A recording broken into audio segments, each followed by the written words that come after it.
Hey guys, welcome back for another Full Joy Mom video. I am so excited to bring these tips and tricks to you today about how you can help your kids to get along. These activities have made a big improvement in my house in kids not fighting as often. Woohoo! So stay tuned. You're watching Full Joy Mom.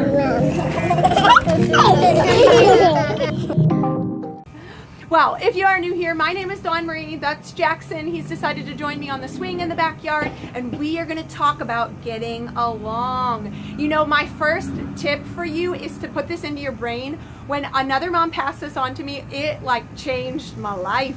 It changed the way I viewed my kids fighting, because I did not realize that most of the time, I hadn't made this observation on my own until she pointed it out. I did not realize that most of the time when my kids were fighting, it was because one child had started a project or started playing with a toy or started, setting up the table for a tea party, and then a next kid had come in and tried to start playing too. Which, we have to learn that. So what do we do with that? Well, the thing number one is that we are aware of the fact that that happens. When I started analyzing when my kids were fighting, most or lots of their fights were surrounding this concept of one kid had an idea in their head, I'm going to build a city with the blocks. Are there 5,000 blocks? Yeah. Are there plenty to share with siblings? Yes, but this one child came over when no one was there. They've started building their city. They have their idea in their mind of what it is that they're going to do. And then along comes another kid. I teach my children to ask, can I play with you too? And so that helps, instead of just bombarding in and thinking, well, there's plenty for me, I'm going to get to play. No, you need to be respectful and say, may I play also? Can I play with you? And then that kid needs to share, because we share, thank you, Jesus. And they'll say, sure. But one thing that I help them to do is to realize that the person that was playing with the toy first is sort of in charge. This is just what's worked for me. Maybe you don't like the idea, or maybe it won't work for you, but for me, it's well, if someone's decided to have a tea party and they've arranged the plates a certain way and they have the idea in their head, when the second kid comes in and they say, may I play? Yes, you can play. They need to be respectful that the first child had the ideas.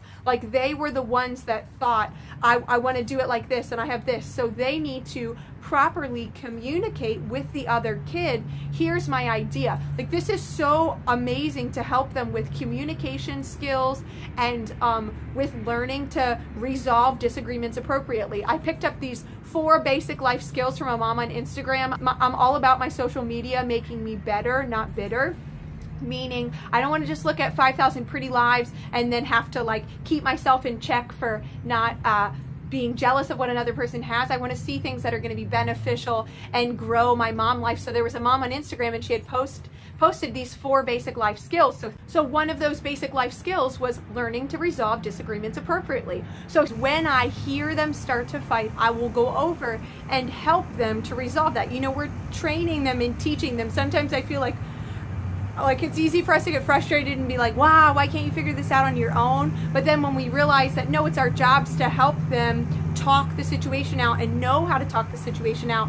So I'll sort of play judge or the mediator and let each person talk about it. Let's talk about it. What is it that's going on? And then whoever it is that was not walking in love, or whatever the situation is, we have to come up with some way to agree about it. And if we can't agree, then we're done with the activity. We're done with whatever the toy is they're fighting over. Another thing that I'll do is I'll tell them, oh, this is draining all of mommy's energy. When you fight and argue, it drains my energy, and then I don't have any energy left to do fun things. So maybe they'll have to spend some time in their bedroom, or I don't like to use books as a punishment, because my kids love books, but I'll make them sit down and do something quiet. I'll be bummer, everybody's just going to sit on the couch and read a few books and be quiet since we can't play and get along together.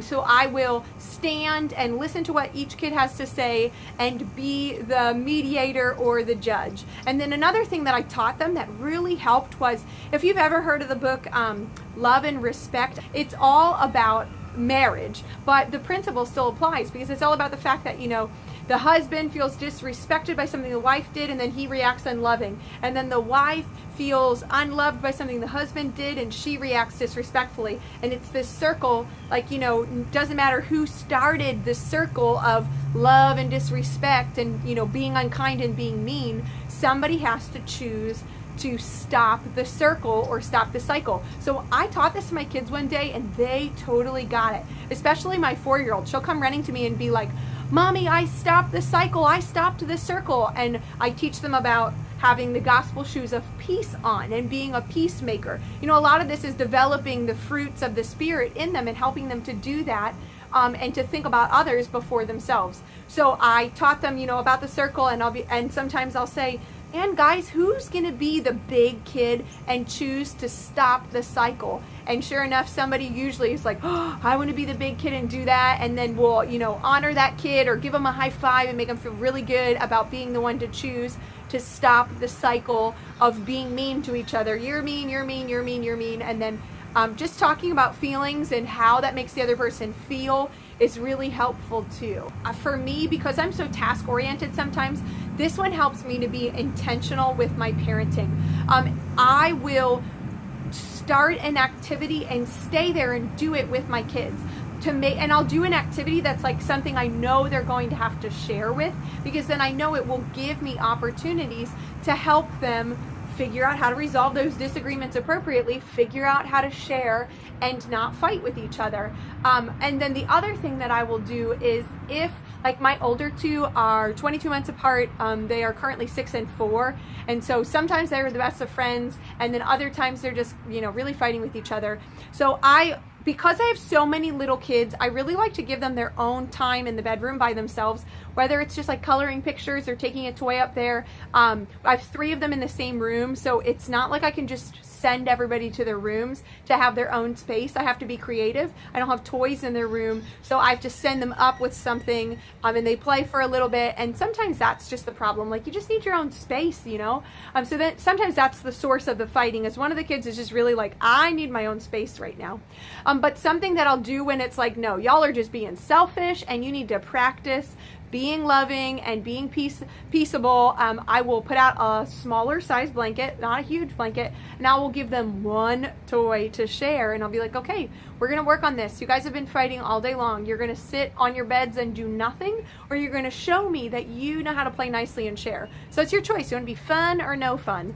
So I will put out this blanket, and one toy that I like to give them is, we have a bunch of little animals, because they can play together with that, and they can learn how to, like, here's yours, here's mine, or however they want to come up with to do that and play a game together. And it is setting them up for the win, because I'm sitting them down at the same time to do the activity together. So like I talked about in the beginning, it's not this, well, I had this idea and I had everything already started and set up, and then here you are, you know, out of nowhere coming in and trying to change it up on me. One more thing that I feel like is really helpful with fighting is keeping your cool. I know that when you hear those screams and yells start to come, it can like instantly raise your blood pressure and you're like, "Rrr."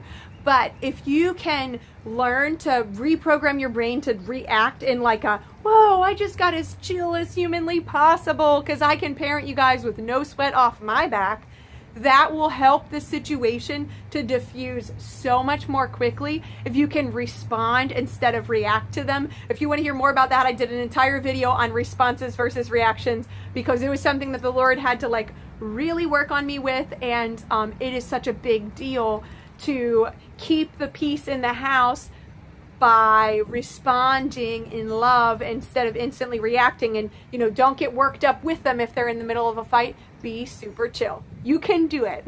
So I hope these tips helped for you guys. Keep sowing seed. You're doing an amazing job. Man, being a mom is a blessing, but it is a lot of hard work. So if you haven't heard it today, thank you. Thank you for being an amazing mom. Thank you for doing things that no one even knows that you do. Thank you for teaching and training your kids in the way that they should go, so when they're old, they will not depart from the Lord, so that they can be a blessing to the next generation. What you guys are doing is absolutely mattering. Watching this video and taking these little tips and applying them is going to make a huge difference on your kids' future. Keep up the good work. If you're new here, I would love for you to subscribe to the channel so you can get consistent mom motivation videos videos every Tuesday and Saturday on practical tips like these, and then on Saturdays we talk about spiritual things, how to grow your faith, mom lifestyle. So click that subscribe button, make sure you got your notifications turned on, find me on my social media accounts, and I love you guys so much. I hope you have an amazing Full Joy Mom Day. See you later. One more thing I almost forgot. If you have any tips or ideas for how you get your kids to walk in love and not be fighting as much, please leave them below. We are not perfect in this house, and I'm always looking for new tips and ways to grow my mom skills and help my kids be everything God's called them to be. So leave comments below. I'd love to hear your ideas.